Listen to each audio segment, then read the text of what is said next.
Baik, sebelumnya izinkan saya mengaturkan panganjali umat. Om Swastiastu. Selamat pagi kepada Ibu dosen Dr. Niputunita Anggreni STMM selaku dosen pengampu mata kuliah Etika Bisnis dan rekan-rekan semuanya. Nah, sebelum presentasi kelompok kami dimulai, izinkan saya memperkenalkan kelompok saya terlebih dahulu. Yang pertama ada Ninyoman Cita Deviani nomor absen 19 dan saya sendiri Nilu Intan Deswita Putri nomor absen 20.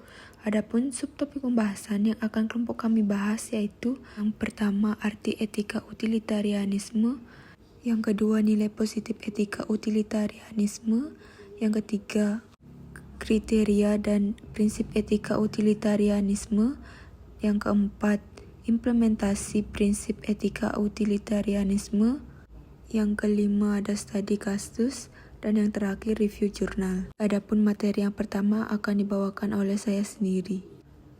Baik, materi yang pertama yaitu arti etika utilitarianisme. Aliran utilitarian dicetus oleh filosofi Inggris yakni Jeremy Bentham tahun 1748 sampai 1832 dan John Stuart Mill tahun 1806 sampai 1873. Kata utility bermakna berguna atau kegunaan. Menurut teori ini, suatu perbuatan adalah baik jika membawa manfaat pada masyarakat secara keseluruhan atau banyak orang, dan bukan pada satu atau dua orang saja. Last Quiz tahun 2005 halaman 70 menyatakan bahwa utilitarianisme adalah sebuah istilah umum untuk semua pandangan yang menyatakan bahwa tindakan dan kebijakan perlu dievaluasi berdasarkan keuntungan dan biaya yang dibebankan pada masyarakat. Dalam situasi apapun, tindakan atau kebijakan yang benar adalah yang memberikan keuntungan paling besar atau biaya paling kecil. Nah, jadi dapat disimpulkan bahwa etika utilitarianisme tersebut adalah sebuah teori etika normatif yang menilai baik buruknya suatu tindakan berdasarkan konsekuensi yang dihasilkan. Tindakan yang dianggap baik itu adalah tindakan yang memberikan manfaat atau kebahagiaan terbesar bagi masyarakat. Baik, adapun materi yang kedua yaitu nilai positif etika utilitarianisme. Menurut Kraft tahun 1998 halaman 95, etika utilitarianisme tidak memaksakan sesuatu yang asing pada kita. Etika ini justru mensistemasi dan memformulasikan secara jelas apa yang menurut para penganutnya dilakukan oleh kita dalam kehidupan kita sehari-hari, bahwa sesungguhnya dalam kehidupan kita di mana kita selalu dihadapkan pada berbagai alternatif dan dilema moral, kita hampir selalu menggunakan pertimbangan-pertimbangan tersebut. Nah, etika ini menggambarkan apa yang sesungguhnya dilakukan oleh orang yang rasional dalam mengambil keputusan dalam hidup ini, khususnya keputusan moral, termasuk juga dalam bidang bisnis. Ia merumuskan prosedur dan pertimbangan yang banyak digunakan dalam mengambil sebuah keputusan, khususnya yang menyangkut kepentingan banyak orang. Cara lebih khusus, daya tarik ini terutama didasarkan pada 3 nilai positif dari etika ini. Ketiganya berkaitan dengan kriteria dan prinsip yang telah disebutkan tadi antara lain sebagai berikut. Nilai positif pertama yaitu rasionalitasnya. Maksudnya, prinsip moral yang diajukan oleh etika utilitarianisme ini tidak didasarkan pada aturan-aturan yang kaku, yang mungkin tidak kita pahami. Nah, justru sebaliknya, etika utilitarianisme memberikan kita kriteria yang objektif dan rasional mengapa suatu tindakan dianggap baik. Jadi, ketika seseorang ditanya mengapa ia melakukan tindakan tertentu, ia dapat memberikan alasan dengan menunjuk pada kriteria objektif rasional tadi. Nah, adapun nilai positif kedua adalah otonom. Dalam kaitan dengan nilai pertama, utilitarianisme ini sangat menghargai kebebasan setiap pelaku moral. Setiap orang dibiarkan bebas untuk mengambil keputusan dan bertindak dengan hanya memberikan ketiga kriteria objektif dan rasional tadi. Tidak ada paksaan bahwa orang harus bertindak sesuai dengan cara tertentu yang mungkin tidak diketahui alasannya mengapa demikian. Nah, jadi tindakan baik itu kita putuskan dan pilih sendiri berdasarkan kriteria yang rasional dan bukan sekedar mengikuti tradisi, norma, atau perintah tertentu. Nah, unsur positif yang terakhir adalah universalitasnya. Berbeda dengan etika teologi lainnya yang terutama menekankan manfaat bagi diri sendiri atau kelompok sendiri, etika utilitarianisme justru mengutamakan manfaat atau akibat baik dari suatu tindakan bagi banyak orang. Jadi, etika ini tidak mengukur baik buruknya suatu tindakan berdasarkan kepentingan pribadi atau berdasarkan akibat baik diri sendiri atau kelompok. Nah, adapun pemaparan materi selanjutnya yaitu kriteria dan prinsip etika utilitarianisme. Kraft tahun 1998 halaman 94 menyatakan bahwa secara lebih konkret dalam kerangka etika utilitarianisme kita dapat merumuskan 3 kriteria objektif yang dapat dijadikan dasar objektif sekaligus norma untuk menilai sesuatu kebijaksanaan atau tindakan, antara lain sebagai berikut. Kriteria pertama adalah manfaat, yaitu bahwa kebijaksanaan atau tindakan itu mendatangkan manfaat atau kegunaan tertentu. Jadi, kebijaksanaan atau tindakan yang baik adalah yang menghasilkan hal yang baik. Sebaliknya, kebijaksanaan atau tindakan yang tidak baik adalah yang mendatangkan kerugian tertentu. Kriteria yang kedua adalah manfaat terbesar, yaitu bahwa kebijaksanaan atau tindakan itu mendatangkan manfaat terbesar dibandingkan dengan kebijaksanaan atau tindakan alternatif lainnya. Nah, kriteria ketiga menyangkut pertanyaan mengenai manfaat terbesar untuk siapa. Dalam menjawab pertanyaan ini, etika utilitarianisme lalu mengajukan kriteria ketiga berupa manfaat terbesar bagi sebanyak mungkin orang. Jadi, suatu kebijaksanaan atau tindakan dinilai baik secara moral kalau tidak hanya mendatangkan manfaat terbesar. Nah, atas ketiga dasar kriteria tersebut, etika utilitarianisme mengajukan 3 pegangan atau prinsip, yaitu sebagai berikut. Yang pertama, suatu kebijaksanaan atau tindakan adalah baik dan tepat secara moral jika kebijaksanaan atau tindakan itu mendatangkan manfaat atau keuntungan. Yang kedua, di antara berbagai kebijaksanaan dan tindakan yang sama baiknya, kebijaksanaan atau tindakan yang mempunyai manfaat terbesar adalah tindakan yang paling baik. Atau sebaliknya, di antara kebijaksanaan atau tindakan yang sama-sama merugikan, kebijaksanaan atau tindakan yang baik dari segi moral adalah yang mendatangkan kerugian lebih kecil atau terkecil-kecilnya. Nah, yang terakhir, di antara kebijaksanaan atau tindakan yang sama-sama mendatangkan manfaat terbesar atau paling banyak orang adalah tindakan yang paling baik. Nah, materi selanjutnya akan dibawakan oleh rekan saya. Baik, kita lanjut pada materi selanjutnya yaitu implementasi prinsip etika utilitarianisme. Nah, implementasinya itu bisa terbagi dalam dua, yaitu yang pertama utilitarianisme sebagai proses dan standar penilaian, kemudian yang kedua itu utilitarianisme sebagai analisis keuntungan dan kerugian. Nah, kita mulai dari implementasi yang pertama yaitu utilitarianisme sebagai proses dan standar penilaian. Nah, menurut Kraft pada tahun 1998 pada halaman 98 itu secara umum etika utilitarianisme itu dapat dipakai dalam dua wujud yang berbeda. Yang pertama itu sebagai proses untuk mengambil sebuah keputusan kebijaksanaan ataupun untuk bertindak.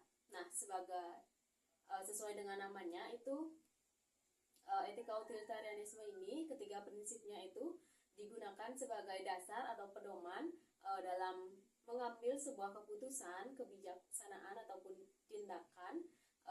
Mereka semua ini akan menjadi satu untuk menilai tindakan mana dari semua pilihan itu yang paling benar ataupun yang paling memiliki manfaat terbesar bagi semua orang. Lalu dalam wujud yang kedua itu sebagai standar penilaian bagi tindakan ataupun kebijaksanaan yang telah dilakukan. Nah, di sini itu ketiga prinsipnya itu akan bertindak sebagai pedoman dalam merevisi suatu kebijakan atau tindakan tersebut. Nah, apabila suatu tindakan tersebut dinilai kurang baik dari segi prinsip etika utilitarianisme tersebut, maka itu akan direvisi secara lanjut. Kemudian pada implementasi yang kedua yaitu utilitarianisme sebagai analisis keuntungan dan kerugian.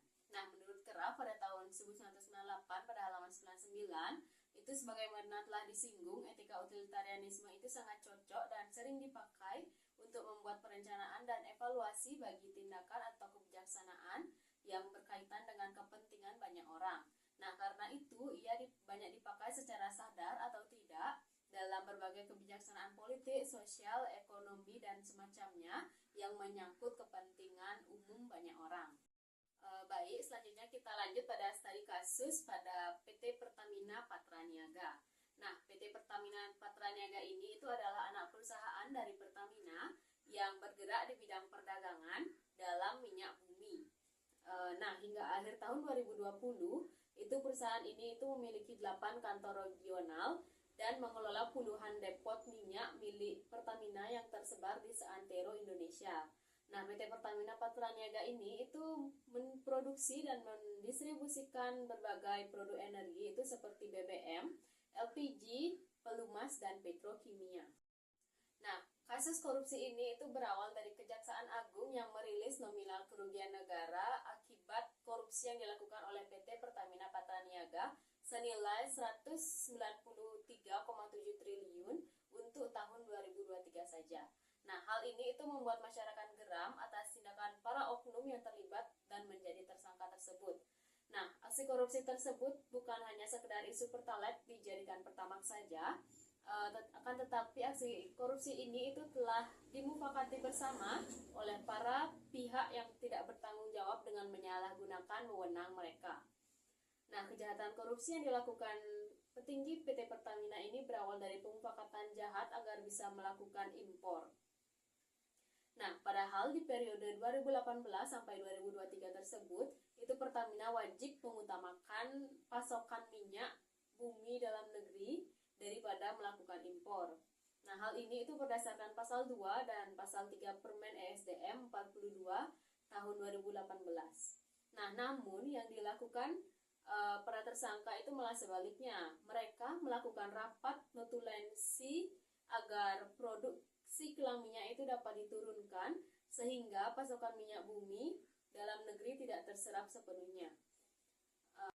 Upaya mereka dalam meningkatkan kualitas minyak bumi yang dijual pada masyarakat sebagai konsumen itu juga adalah tipu daya mereka dengan dalih menjual BBM RON 92 atau Pertamax yang sebenarnya itu berkualitas BBM RON 90 atau Pertalite. Nah, isu ini itu membuat masyarakat geram dengan perbuatan melawan hukum para tersangka yang merugikan masyarakat sebagai konsumen dan juga negara. Kemudian kita lanjut pada analisis pelanggaran etika utilitarianisme berdasarkan prinsip etika utilitarianisme yang sudah kita bahas sebelumnya. Nah, di sini terdapat 3 pelanggaran yang dilakukan oleh PT Pertamina Patraniaga, yaitu yang pertama itu kasus korupsi ini itu melanggar prinsip etika yang pertama, yaitu mereka terjadi kecacatan moral dengan mencampur bahan bakar kendaraan Pertalite menjadi Pertamax dengan dalih memperoleh keuntungan lebih. Dan yang kedua itu terjadi pelanggaran prinsip etika utilitarianisme yang kedua dengan kerugian rata-rata pada tahun 2018 sampai 2023 itu sebesar 193,7 triliun. Nah, dan yang terakhir itu PT Pertamina Patraniaga ini juga melanggar prinsip etika utilitarianisme yang ketiga dengan banyaknya konsumen atau masyarakat luas yang merasa telah dibohongi dan dirugikan dengan tindakan ini.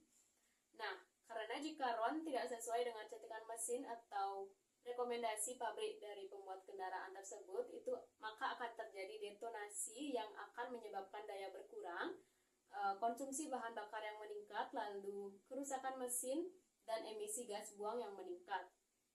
Nah, kerusakan yang berpotensi dialami mesin karena campur-mencampur bahan bakar ini itu tentunya memerlukan biaya yang tidak sedikit yang harus ditanggung oleh konsumen.